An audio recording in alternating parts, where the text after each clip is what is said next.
Voici un tuto pour débuter les caméras 3D dans Fusion avec quelques astuces.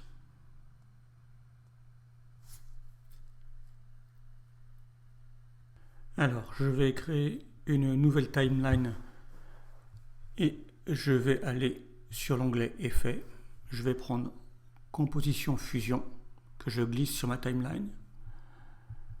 Je vais étirer ma composition Fusion pour avoir suffisamment de temps et je vais cliquer sur l'onglet Fusion. Alors dans Fusion, je vais aller sur Bibliothèque de médias, là j'ai des photos, je vais choisir un certain nombre de photos que je vais glisser dans l'espace. Je vais maintenant sélectionner mon nœud photo qui s'appelle Média. Je vais cliquer ici sur l'image 3D. Je vais faire la même chose pour toutes les photos. Ensuite, je vais ajouter un nœud Merge 3D et je vais relier mes images. Ensuite, j'ai besoin d'un render 3D et le render 3D, je vais pouvoir le connecter au Media Out. Je vais fermer la bibliothèque de médias, je vais sélectionner mon Merge 3D et je vais rajouter une caméra qui se connecte automatiquement au Merge 3D. Mon Merge 3D est sélectionné, je vais le glisser dans cette fenêtre pour voir notre environnement 3D. Alors la première chose, c'est qu'on peut déplacer notre environnement 3D avec la souris. On peut modifier le pourcentage pour voir l'ensemble. Alors maintenant je vais sélectionner mes images. Donc ici on voit que j'ai des flèches bleues, rouges et vertes. Si je prends la bleue et que je la pousse, je déplace mon image dans l'environnement. Je vais faire la même chose pour les autres images.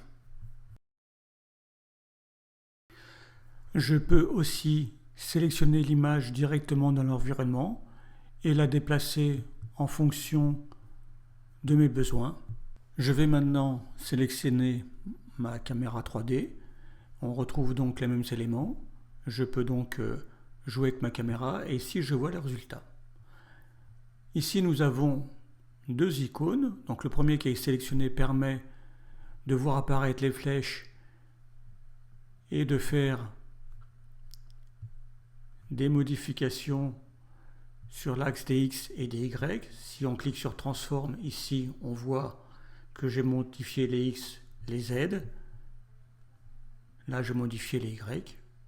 Si je clique ici, on voit que ce sont des cercles. Donc je vais pouvoir modifier l'inclinaison et donc modifier la partie rotation. Le fait d'utiliser ces cercles permet visuellement de voir plus facilement ce que l'on fait. Si on s'est perdu dans l'orientation de la caméra, ici par exemple pour la rotation, on a un petit point qui nous permet, si on clique dessus, de revenir à la situation d'origine. Pour la caméra, il faut comprendre qu'on a des traits bleus qui nous permettent de voir le champ de la caméra et le trait blanc qui nous permet de savoir où la caméra pointe. Donc si on regarde le trait blanc, on voit que je monte, je descends. C'est ce trait qu'il faut regarder pour voir la trajectoire. Alors maintenant, je vais faire un mouvement de caméra que je vais enregistrer. Donc j'ai mon curseur qui est à l'origine. Je vais tirer vers l'arrière ma caméra. Je vais la monter un petit peu parce que ce que je veux, c'est voir le dessus des photos. Et donc je vais l'incliner comme ça. On va remonter encore un peu plus. On va l'incliner encore un peu plus. Et maintenant, je vais reculer. Voilà. Donc je vais entrer des images clés en cliquant sur les petits losanges ici. Donc mon curseur est à l'origine. Je vais le déplacer à 180 images.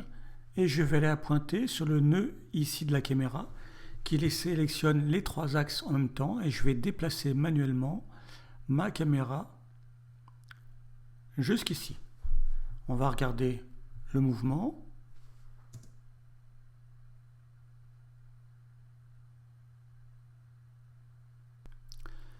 Alors maintenant sur ma trajectoire, je vais pouvoir rajouter des points. Je vais me positionner au milieu.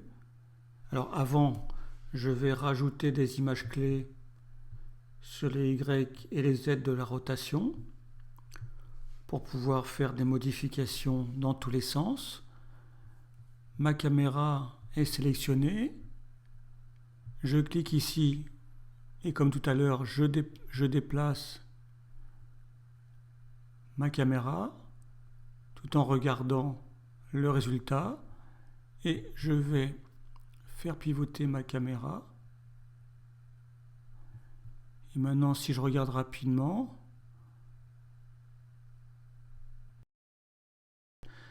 un dernier point pour ce tuto, on voit que notre axe rouge là n'est pas une courbe, hein, et que quand on arrive ici, on a brutalement un changement de direction. On peut l'adoucir.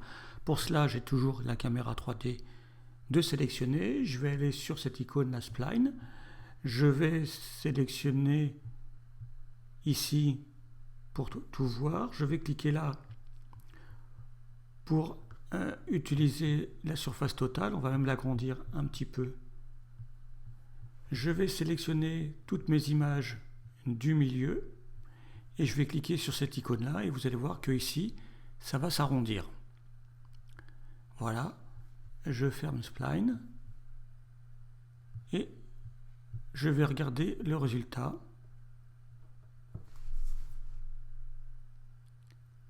Et maintenant notre mouvement est fluide.